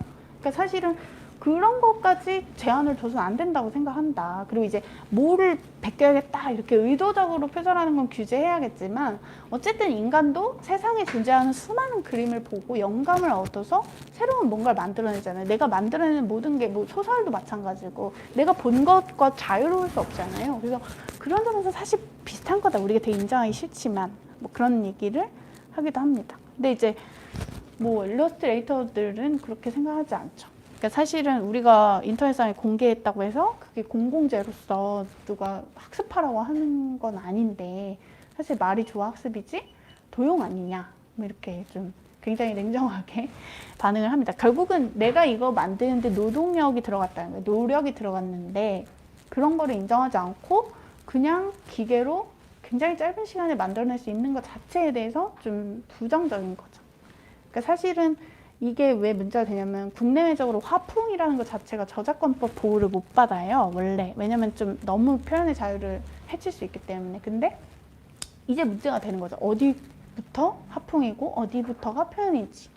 왜냐면 생성 AI 등장으로 예를 들면 내가 뭐 누군가의 그림을 베끼려면 그래도 노력은 했어야 되는데 이제는 별 노력을 안 하고 몇 개만 학습시키면 얼마든지 만들어낼 수 있는 상황인 거죠. 근데 그렇게 되면은 누가 시간과 비용을 들여서 뭐 일러스트레이터한테 작품을 의뢰한다든지 이런 걸 하겠습니까? 그래서 사실은 이게 뭐 그렇게 간단한 문제는 아니다. 그리고 이제 이게 국내에 또 유명한 기업에서도 이거를 하는데 이거 뭔지 아시나요? 네. 네, 이게 네이버 웹툰이잖아요. 되게 글로벌 웹툰 플랫폼이잖아요. 거기 수많은 웹툰이 있을 거잖아요. 그 웹툰들을 학습시켜가지고 AI 페인터라는 거를 출시를 했어요. 그러니까 이게 뭐냐면 이 빈 그림이 있는데 예를 들면 제가 얘 머리를 노란색으로 하고 싶어. 이래서 딱 노란색을 설정해서 이 머리에 딱 누르면 이렇게 그냥 채색이 완료가 되는 거예요. 그리고 난 하늘색 옷이 아니라 살구색 옷을 하고 싶어 해서 또 띡 누르면 띡 이렇게 되는 거죠. 근데 이게 되면은 어떤 사람들은 굳이 채색을 하느라 막 조수를 쓰고 막 이럴 필요가 없는 거잖아요. 이거 빨리빨리 그리고 어떻게 보면 웹툰 작가도 힘드니까 더 노동량을 줄여줄 수 있겠죠. 그래서 이제 네이버 웹툰이 이거를 만들었는데, 그래서 뭐 실제로 이걸 활용하는 사람도 많은데 나중에는 이제 오토 드로잉 뭐 이런 것도 준비를 하고 있대요. 그러니까 예를 들면 뭐 이 장면을 그리는데 이것까지 내가 다 그리고 있을 시간이 없을 수 있잖아요. 이제 그런 것들을 AI로 뭐 하게 한다는 거죠.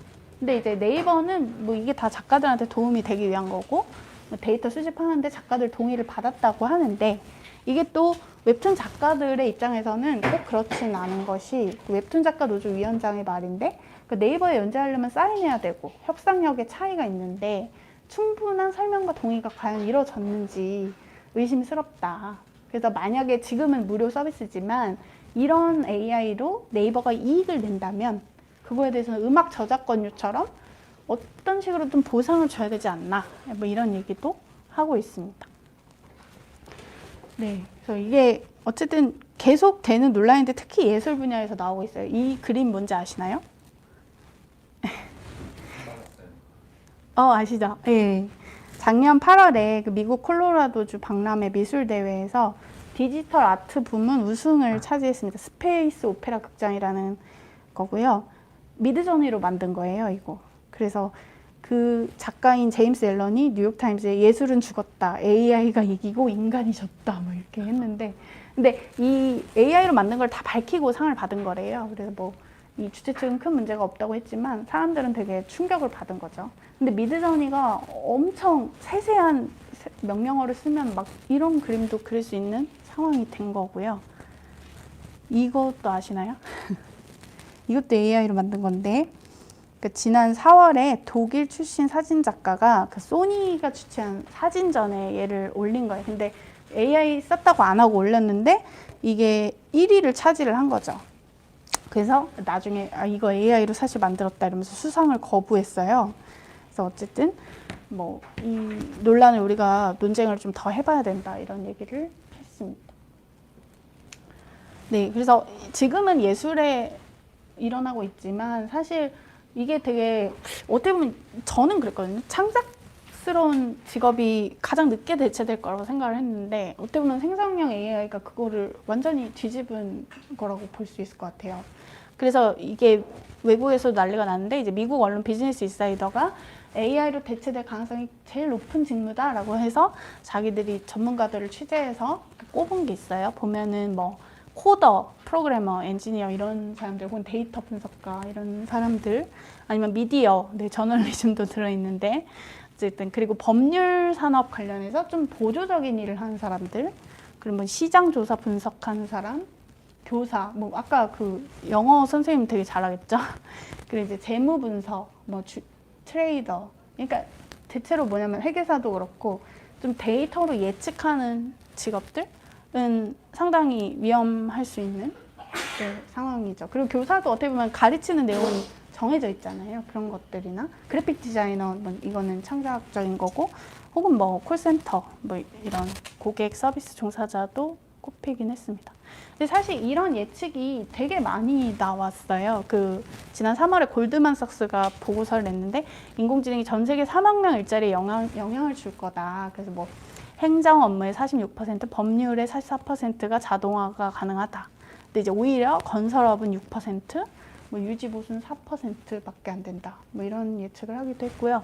오픈 AI랑 펜실베니아 대학 연구진은 미국 노동자 80%가 업무의 최소 10%는 영향을 받을 수 있다.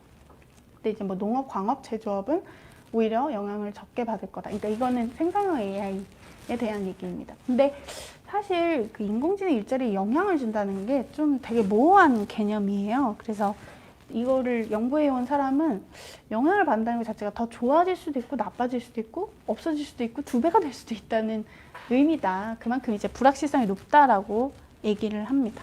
사실 저도 AI를 업무에 많이 쓰거든요. 일단 외신을 급하게 봐야 될 때 파파고나 디벨 같은 번역기도 쓰고요. 그리고 요즘에 클로버노트라고 아시나요? 그 음성 파일 녹취할 때 엄청 성능이 개선되고 막 일본어도 잘하고 그래가지고 되게 많이 쓰고 있어요. 그럼 나는 영향을 받았지만 내가 아직 대체되지는 않았잖아요. 내가 더 생산성이 올라가기도 했잖아요. 사실은 그런 점에서 영향을 받는다는 거는 뭐 꼭 없어진다는 건 아닐 수 있다. 그리고 2013년에 왜 옥스퍼드 대학 연구진이 미국 노동자 업무의 47%가 1, 2년 내에 자동화된다 해가지고 한번 난리가 났었는데 지금 10년이 지났는데 미국의 고용 상황이 너무너무 좋거든요. 그래서 사실은 이런 예측 자체는 믿을 것이 못 된다. 그리고 오히려 생성형 AI에 의해서 가장 위험하다고 하는 게 사무직이에요. 근데 사무직이 미국에서 지난 1년간 이코노미스트에 나온 건데 이 코로나 때 서비스업이 많고 이렇게 되면서 그 사무직 비율이 늘었다가 아무튼 어쨌든 늘고 있어요. 그러니까 늘었어요. 그리고 사실은 우리가 새 기술이 나온다고 해서 기업들이 다 이걸 채택하는 게 아니에요. 저희 회사만 해도 아직도 개발자가 없는데, 그러니까 사실은 혁신이라는 거를 뭐 모든 기업이 그렇게 빨리 하는 건 아니기 때문에 뭐 미국 기업의 1.6%만이 머신러닝 기술을 채택했다는 분석도 있습니다. 이런 걸 봐서는 아직까지는 그런데 그렇지만 언제 확 훅 이렇게 될지는 알 수 없는 그런 상황이죠. 근데 사실은 되게 이게 현실화된 또 하나의 직군이 번역가예요, 번역가. 옛날에는 왜 우리 컴퓨터 사면 기술 문서 있잖아요. 그런 것도 다 사람한테 맡겨서 했대요. 근데 이제 요즘 그런 거는 다 기본적으로 마이크로소프트나 이런 데서 다 AI로 하고, 진짜 이제 인간 번역가도 일단 인공지능으로 초벌을 한 다음에 그걸 감수하는 식으로.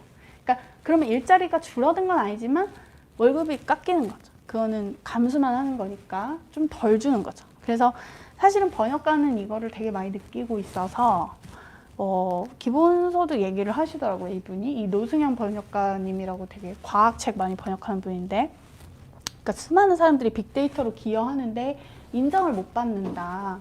그러니까 항상 AI가 번역을 잘한다고 하지만 우리가 수백 년 동안 해놓은 걸로 학습을 한 건데 우리의 노고는 인정받지 못하고 사람들이 그냥 쉽고 편하다고 그것만, 싸다고 그것만 쓴다는 게 부당하다는 거죠. 그래서 우리의 노고를, 그러니까 우리가 데이터에 기여한 바를 기본소득이라는 형태로 인정해줘야 된다라는 약간 이런 얘기를 했습니다. 그리고 어쨌든 이 인간 번역가가 노동의 대가를 받으면서 생계를 유지할 수 있어야 되는데 그렇지 않으면 다 번역 그만두고 그냥 AI 번역만 남을 거라는 거예요. 이미 벌써 본인이 막 검색을 뭘 하면 이게 인공지능으로 한 건지 인간이 한 건지 알 수 없는 그런 언어들이 난무하고 있다는 거죠. 그래서 이 사람은 이렇게 되면 언어의 발전이 끝나는 거기 때문에 정부에서 쌀농사를 보호하는 것처럼 인간의 정신노동도 보호해야 된다는 뭐 그런 얘기를 합니다. 왜냐면 사람들은 당연히 싸고 편한 걸 어느 수준만 넘어선다면 찾을 거니까. 그래서 기본소득 얘기를 하는 사람들이 많이 있어요.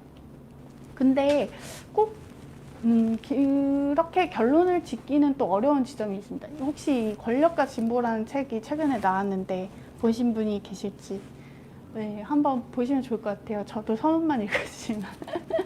근데 이게 이 데런 아세모글루라고 MIT 교수인데 되게 유명한 사람이에요. 그 국가는 왜 실패하는가랑 좁은 회랑 쓰신 분, 되게 어떤 저명한 석학인데 이분이 이제 기술 발전에 대해서 이제 고찰을 한 책을 최근에 내가지고 아주 화제입니다. 근데 이분의 주장은 뭐냐면 기술이 진보한다고 해서 그게 반드시 자동적으로 모두가 번영할 수 있는 그런 걸로 귀결되지는 않는다는 거예요.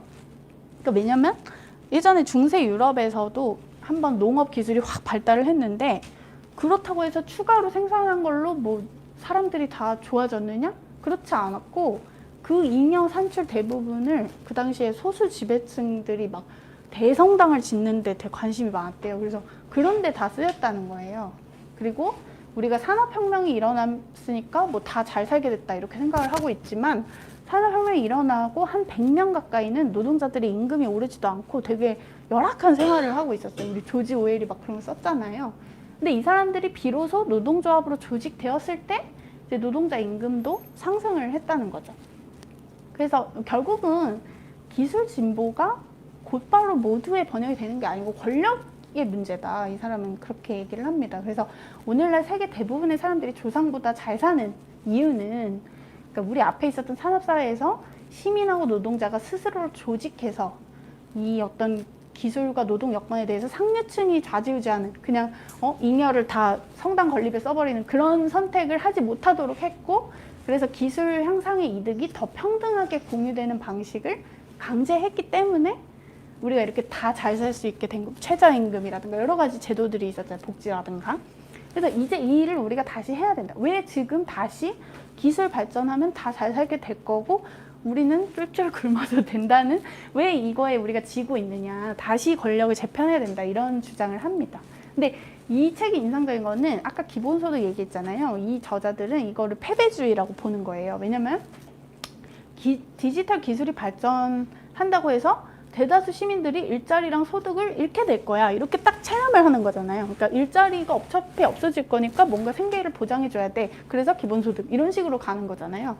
근데 사실은 정말로 일자리랑 소득을 잃게 된 것인가? 그것은 꼭 반드시 예정된 결과는 아니거든요. 그래서 그거보다는 시민하고 노동자들이 좀 대항 권력을 형성해서 좀 기술 발전 방향 자체를 너무 이렇게 인간을 제거하기보다는 오히려 좀 괜찮은 쪽으로, 좀 일자리를 더 만드는 쪽으로 우리가 충분히 권력을 재편하면 그렇게 할 수 있다라고 주장을 하고 있습니다. 그래서 저는 이 최근에 할리우드 작가랑 배우들이 파업하는 거 아시나요? 그러니까 그 파업을 좀 주목해 주시면 좋겠는데, 그 파업이 물론 이제 OTT, 넷플릭스 이런 것 때문에 그 자신의 소득이 떨어지는 것도 중요한 이유지만, 그거 말고 AI도 되게 이 파업의 중요한 쟁점이에요. 이게 뭐냐면 그 무명 배우들 있잖아요. 뭐 이렇게 약간 그 뭐 시험적인 그 촬영에 그냥 투입되는 뭐 엑스트라스러운 그런 배우들이 이제 자기들이 이제 AI로 대체되게 생긴 거예요. 왜냐면 이 영화 산업의 사측이 내민 그 계약서가, 그 협상이 뭐냐면 이런 무명 배우들 한 번 찍었으면 나중에도 또 쓸 수 있다, 약간 이런 식으로 되어 있었거든요. 그래서 이 AI로 대체될까 봐 좀 걱정을 하고 있고, 그리고 유명 배우들도 사실은 AI로 목소리라든가 얼굴이라든가 복제하고 또 뭐 변형하고 막 이런 게 되잖아요. 그래서 그런 거에 대해서 자기의 가치가 좀 떨어질 거를 되게 우려를 하고 있어요. 그리고 작가들은 또 이제 AI가 뭐 스크립트를 직접 쓴다든지 뭐 그거에 초안을 제공한다든지 그러면은 내 저작권이 인정받지 못하지 않을까? 혹은 나의 임금이 떨어지지 않을까? 이런 걱정을 하는 거죠. 그래서 이 영화 사측한테 AI에 대해서 자기들의 뭔가 그런 권리를 보호해달라라는 얘기를 하고 있는 겁니다. 그러니까 이 사람들이 뭐 우리는 어차피 일자리를 잃을 거니까 기본소득을 달라고 하는 게 아니라, 내가 좋아하는 일을 계속 열정적으로 하고 싶은데, 그리고 난 심지어 그 기술을 이용할 의향도 있어. 근데 내 생산수단은 내가 통제할 수 있게 해줘 라고 얘기를 하고 있는 거거든요. 그래서 이것도 뭐 새로운 권력 재편의 하나의 뭐 요구라고 할 수 있겠죠. 예전에 파업을 했을 때가 그 TV 나오고 케이블 TV 나왔을 때 재상영 할 때 그 비용을 달라는 그런 파업이었대요. 그래서 어쨌든 새로운 세상에서 또 한 번 이런 분배의 규칙을 좀 바꿔달라고 이렇게 얘기를 하고 있는 거죠. 그래서 No AI라고 파라마운트 픽처스 앞에서 얘기를 하고 있습니다. 그래서 어쨌든 저는 이렇게 포기하지 않고 좀 더 배분의 규칙을 바꿔가는 싸움을 할 때가 되지 않았을까. 아까 그 웹툰 작가 노조도 막 얘기하잖아요. 저작권에 대해서. 뭐 그런 얘기인데, 근데 이제 사실 한국이 좀 특수한 사정이 있습니다. 이거는 이제 제조업이나 뭐 기존 전통적인 그런 산업으로 넘어오는데요. 사실은 우리는 제조업 비율이 되게 높은 나라예요. 그래서 그건 좋은 일인데, 그러니까 이게 뭐냐면 OECD 보고서에 실린 건데, 이 오른쪽이, 여기 밑에가 그 나이가 들면서, 그러니까 나이가 들었다고 해서 더 높은 임금을 주는 그런 경향, 그러니까 그런 에이지 웨이지 프리미엄이라고 하는데 그거고, 이 세로 축은 리텐션 레이트, 그러니까 고용 유지율이라고 생각하시면 될 것 같아요. 더 오래 그 노동자를 고용하고 있는 비율. 근데 이게 반비례죠. 이게 반비례라는 건 뭐죠? 그러니까 나이 들수록 더 많은 임금을 주는 체계에 있는 나라일수록 고용 유지율이 떨어지더라. 그러니까 고용을 오래 하고 있지 않고 자꾸 내보내더라 라는 거죠. 그래서 저 왼쪽에 제일 스웨덴이 있잖아요. 스웨덴은 에이지 웨이지 프리미엄이 거의 없는데 굉장히 고용 유지율이 높고, 그리고 쭉쭉쭉 여기 심지어 일본은 에이지 웨이지 프리미엄도 높은데 고용 유지율도 높네요.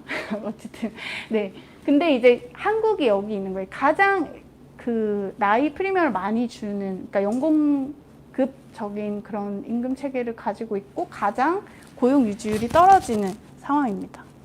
제가 이걸 왜 얘기했냐면, 그러니까 정말로 고연차 노동자가 더 숙련이 높으면 더 임금을 많이 줘도 돼요. 근데 지금 꼭 그런 상황인가? 그리고 이제 우리나라는 대기업 노동자가 임금이 훨씬 높은데 그것이 정말로 대기업 노동자가 숙련이 높아서 그러면 괜찮은데 진짜 그러한가? 라는 거에 대해서 좀 우리나라는 좀 그렇지 않은 경향도 많이 있거든요.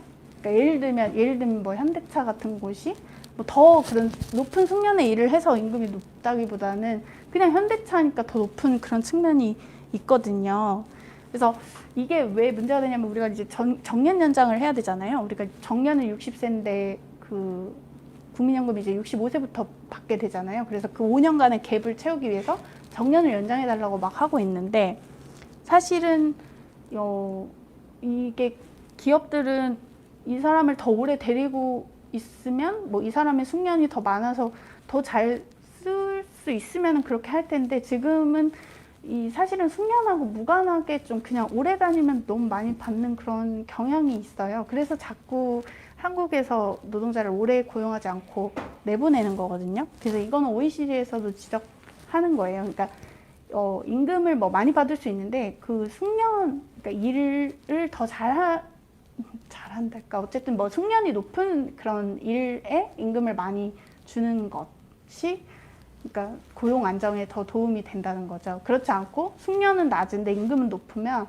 빨리 그냥 내보내거나 혹은 자동화를 해버리는 거죠. 그러니까 이게 뭐냐면 전 세계 산업용 로봇 아시죠? 산업용 로봇팔이라고 하는데 그 산업용 로봇의 재고 수예요. 그래서 계속 2000년부터 지속적으로 늘긴 했는데 모든 나라가 이렇게 로봇을 적극적으로 쓴다기보다는 이 사우스 코리아가 그 10,000명당 제조업 노동자 10,000명당 로봇 대수가 1위입니다. 정말 압도적. 여기 일본, 중국, 미국, 서유럽보다 훨씬 우리가 로봇을 많이 쓰고 있어요. 근데 우리가 왜 이렇게 로봇을 많이 쓰게 됐을까? 그러니까 저는 두 가지인 것 같은데, 그러니까 현대차에서는 예를 들면 그러니까 기존의 노동자들을 데리고 있는 대신, 그러니까 이 사람들을 자르지 않는 대신 어느 정도 비정규직 쓰면서 자동화를 하는 것에 이 노조들이 좀 동의해 줬단 말이에요. 그러면서 자기들 고용은 지키면서 자동화를 사실상 묵인해 온 그런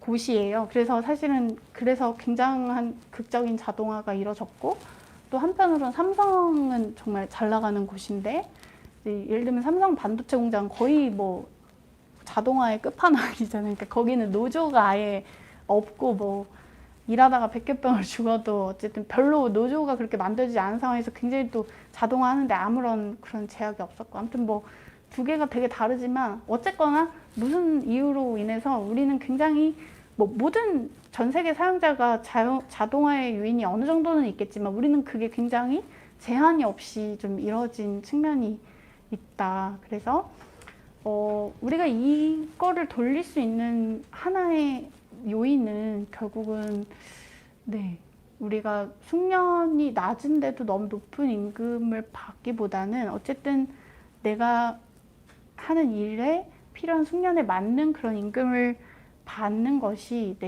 그게 뭐 어쨌든 사용자들이 좀 로봇으로 너무 대체하려고 하는 경향을 조금은 낮출 수 있지 않을까? 그러니까 뭐 이거는 그냥 저의 가설이지만 어쨌든 사용자들의 자동화 유인, 우리가 이렇게 일자리가 대체된다고 하는 것에 대해서 사실은 어떤 조건에선 그러지 않을 수도 있거든요. 이 노동자들의 숙련이 더 좋고 이게 뭐 더 괜찮다고 하면 그렇게 할 수도 있는 거잖아요. 이런 나라들처럼.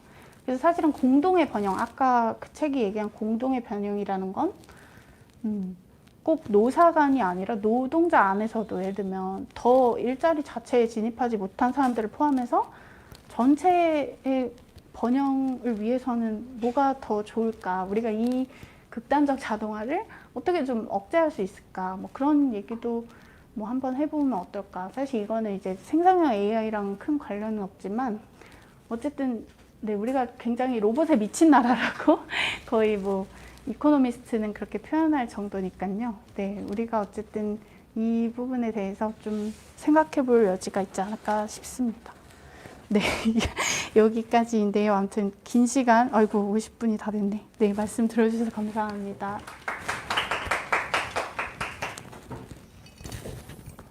네, 인터넷으로 보고 계신 분들은 댓글로 질문을 남겨주시면 될 것 같고요. 현장에 계신 분들은 직접 질문해 주시면 될 것 같습니다.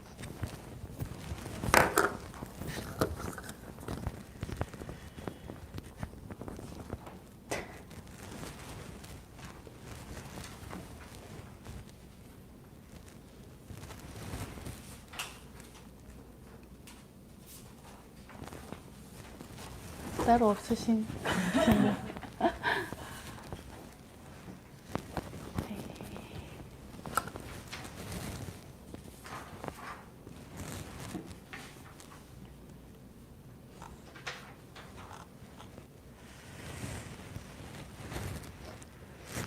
아무튼 우리가 되게 특이한 나라인가 봐요. 이코노미스트가 보기에는. 그러니까 우리가 되게 로봇을 많이 쓰는데 실업률도 낮은 나라거든요. 그래서 되게 신기한가 봐요. 그리고 예, 예, 예.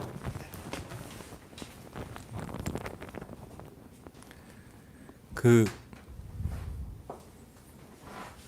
리서치 리드 양기창 씨가 네, 인간의 학습과 AI의 학습이 다르지 않음을 인정해야 하는 시점이 온 게 아닌가 싶다고. 네, 인터넷상에 공개되어 있는 누구나 볼 수 있는 데이터에 한해서는 네.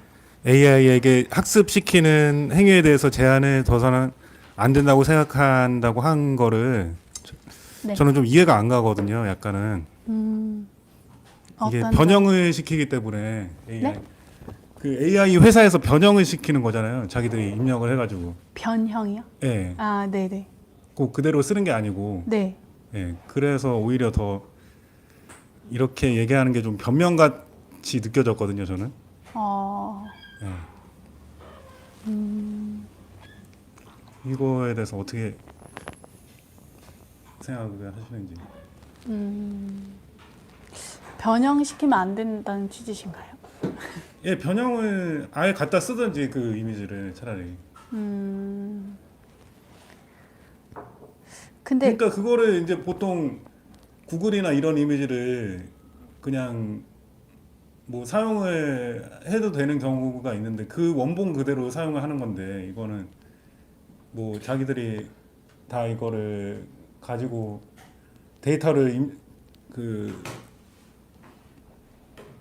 학습시킨다는 그런 것 때문에 이거를 인정해야 된다는 거는 좀 예, 너무 좀 예. 네, 아, 글쎄요. 근데 개발자가 좀 너무 자기 입장에서 이야기를 한 것 같아서 물론 개발자의 그런 시각이 반영이 돼 있을 텐데, 글쎄요. 근데 이런 그림들이, 그러니까 수많은 그림을 보고서 뭐 영감이라면 영감? 아무튼 얘가 이 프롬프트에 맞는 거를 생성을 한 거잖아요. 근데 얘가 이 학습한 모든 이미지에서 다 대가를 지불해야 되는 건지. 그러니까 사실은 그 문제를 지적한 건데, 그러니까 인간도 뭐 길 가다 보는 아름다운 것들에 대해서 다 대가를 지불하지는 않고 있는데, 공개된 특히 것들에 대해서 그것을 어디까지 우리가 해야 되는지, 뭐 이런 것에 대한 얘기인 것 같은데, 네. 답변이 될까요? 그러니까 우리가 좀 불편하게 느낄 수 있지만, 어쨌든 뭐 우리가 예를 들면 여러 소설책을 읽는다든가 뭐 어디 트위터나 이런 타임라인을 훑는 거랑 뭐가 다르냐. 우리가 그 타임라인 뭐 수많은 트윗에서 영감을 얻지만 그거에 다 돈을 지불하진 않잖아요. 그걸로 새로운 걸 만든다고 해서. 그래서 약간 저도 이 말이 좀 불편하게 느껴진 분들이 있을 거라고 생각은 했는데, 근데 장기적으로 그런 것 같아요. 그러니까 이 그림을 만드는 데 있어서 예를 들면 누구 걸 학습했냐, 누구 걸 따라했냐, 그리고 그거에 대해서 어디까지 지불해야 될 것인가, 동의를 받아야 되느냐, 이런 것들이 실질적으로는 적용하기가 되게 어려운 상황이다. 물론 게티 이미지 같이 아예 유료로 하는 건 모르겠는데 그렇지 않다면 점점 더 어려워질 것이다. 그래서 새로운 시대에는 저작권의 개념도 되게 달라질 수도 있겠다는 생각이 들어요. 왜 우리 조금 다른 얘기지만 음악도 원래는 소리받아 나오고 막 이상한 시절이 있었는데 뭔가의 규칙을 만들어냈잖아요. 그러니까 이런 것들도 뭐 얘가 학습한 뭔가에 대해서 돈을 내고 동의를 받아야 되는 건지 어디까지. 예를 들면 이 프롬프트는 또 인간이 한 건데 그러면 프롬프트의 역할은 또 어디까지고 막 이런 것들이 어려운 거죠. 그리고 이 사람도 표현하고 싶은 게 있었을 거잖아요. 그것을 나름대로 좋은 프롬프트를 쓰는 것도 뭐 역량일 수 있는 거고. 그러니까 예를 들면 그런 비유를 많이 하더라고요. 그러니까 스프레드시트가 생기는 거. 그러니까 예를 들면 엑셀 프로그램이 생겼다고 해서 회계사가 대체된 건 아니고 그냥 더 좋아진 거 아닌가. 그러니까 하나의 뭔가 뭐 신기한 물감이 생기는 느낌? 그런 얘기인 것 같아요. 인터넷에 질문이 올라와가지고요. 네.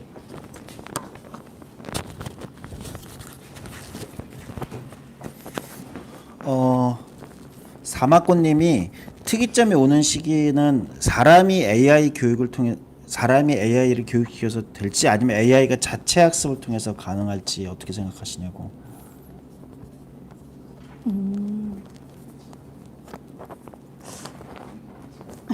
어려운 질문.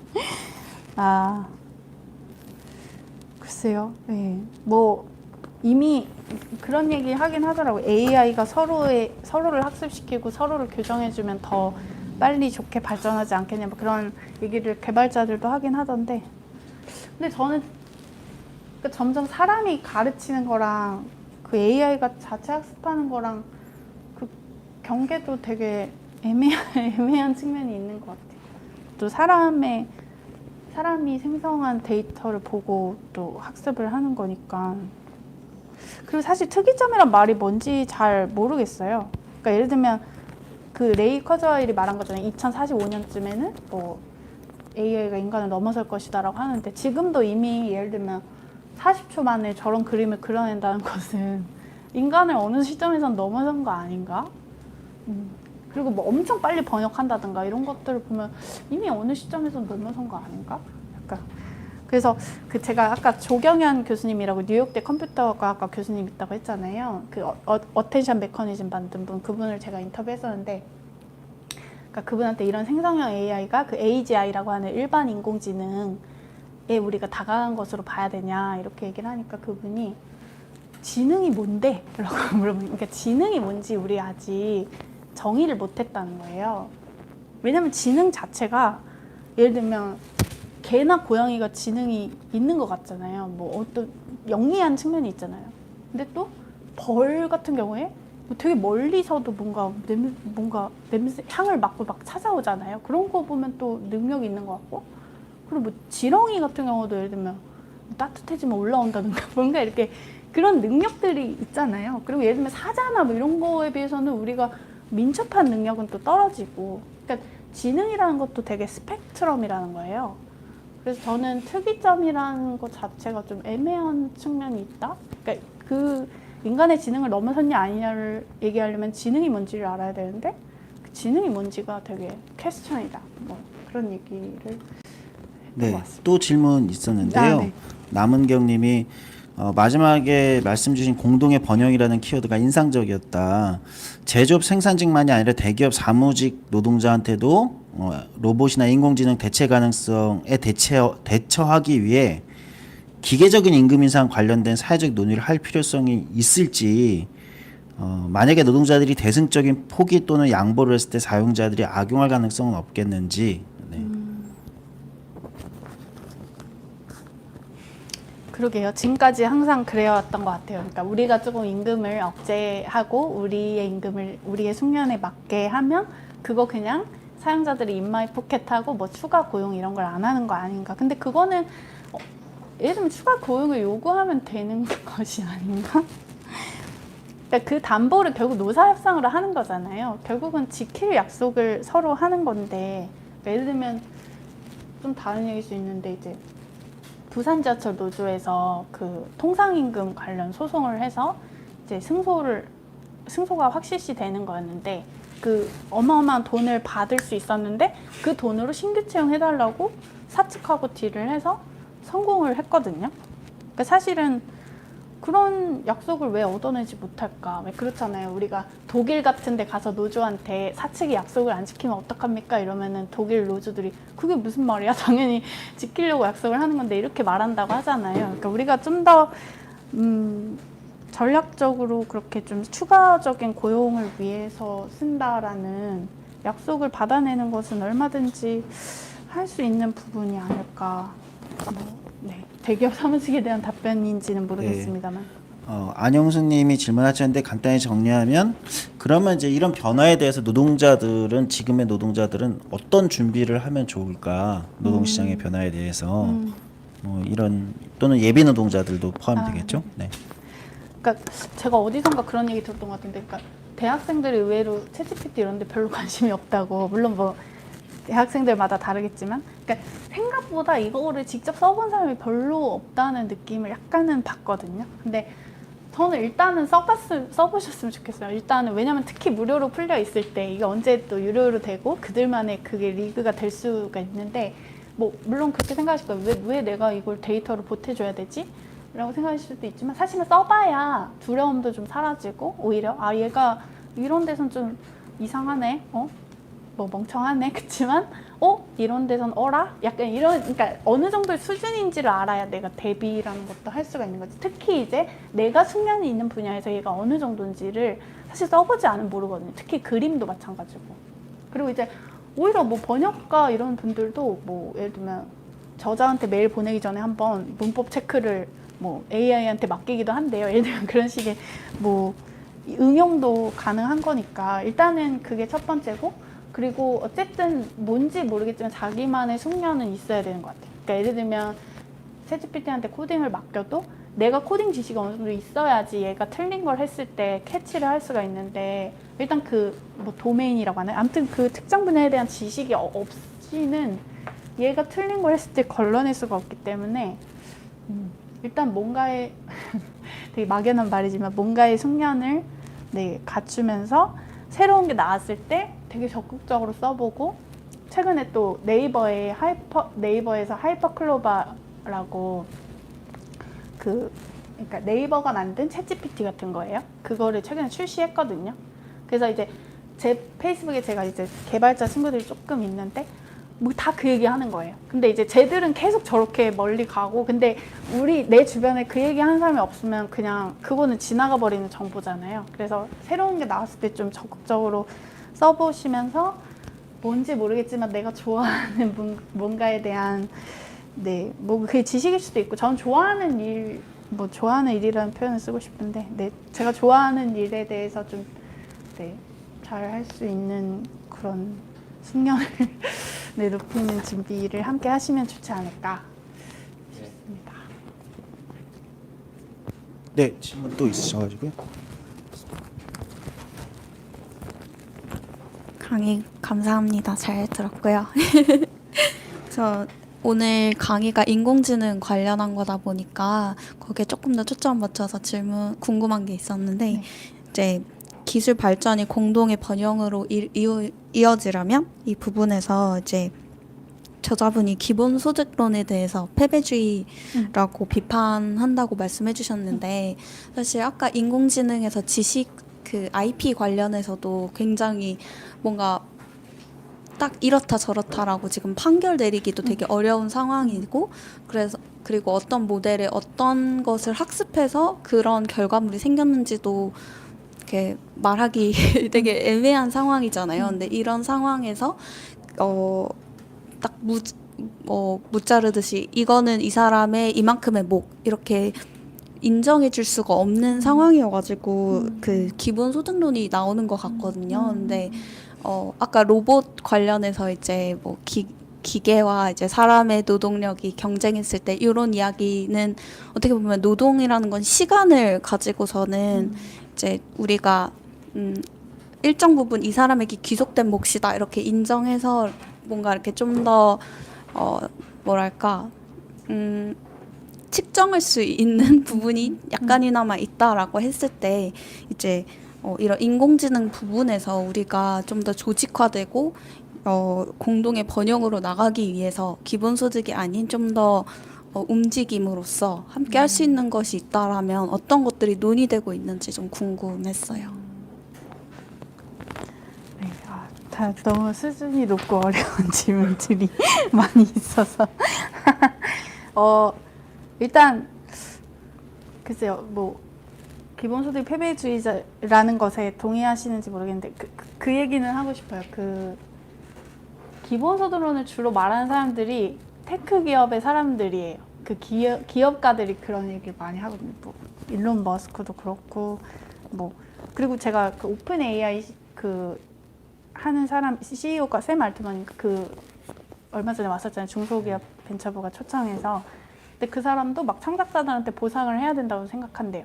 근데 그럼 본인의 회사가 언제 어떻게 얼마를 줄지에 대해서는 얘기 안 하고 계속 그냥 뭔가 뭉뚱그려서 기본소득이 필요하다고 얘기를 하고 있어서. 그러니까 물론 이제 아까 저작권 뭐 그런 거에 대한 보상의 룰은 따로 하되 뭔가 이 일자리가 없어질 거라는 것을 전제로 사실 기본소득은 굉장히 많은 예산이 들어가는 건데 그 예산을 그렇게 별로 절실하지 않은 위험이 실현되지 않은 사람한테까지 흩뿌리는 것 자체는 좀 동의하기 어려우니까 그거는 분리할 수도 있을 것 같아요. 예를 들면 저작권에 대한 룰을 별도로 제정하는 것과 뭐 기본소득이라는 이름으로 큰 예산을 우리가 세금으로 쓰는 거잖아요. 그거는 좀 분리해서 논의를 할 수도 있을 것 같고 그리고 기본소득 외에 논의되는 것은 저도 뭐 이 책을 다 읽지 않았지만 아까 그 권력과 진보에서 나오는 것은 뭐 노동자들의 재교육을 위한 뭐 위해서 기업이 투자할 수 있도록 뭐 정부가 보조금을 지급하는 뭐 그런 얘기도 했던 것 같아요. 그러니까 약간 그 재교육 혹은 뭐 직업교육 이렇게 되게 낡은 대안이고 특히 기술 이런 시대에는 좀 의미 없는 것처럼 느껴질 수 있는데 오히려 그런 적극적 노동시장 정책이라고 하는 것에 리빌딩 혹은 뭐 업그레이드가 필요한 측면이 아닌가? 사실은 우리가 일을 옮겨갈 수는 있는 거잖아요. 근데 어쨌든 일을 하면서 살아야 되고 그게 되게 좋은 모델일 수 있다는 것을 인정하면 좀 더 많은 길이 열리지 않을까. 오히려 되게 전통적인 해법에도 좀 답이 있지 않을까. 어쨌든 생각보다 많은 학자들이 재교육 내지 직업교육에 대해서도 얘기하는 것 같아요. 네. 물론 요즘 문과생들을 이렇게 간단한 코딩 가르치는 걸 많이 하는데 그런 게 또 챗GPT로 수요가 더 없어졌다고는 하더라고요. 그래서 뭐 아마 그런 재교육 시스템도 많이 민첩해지긴 해야겠죠.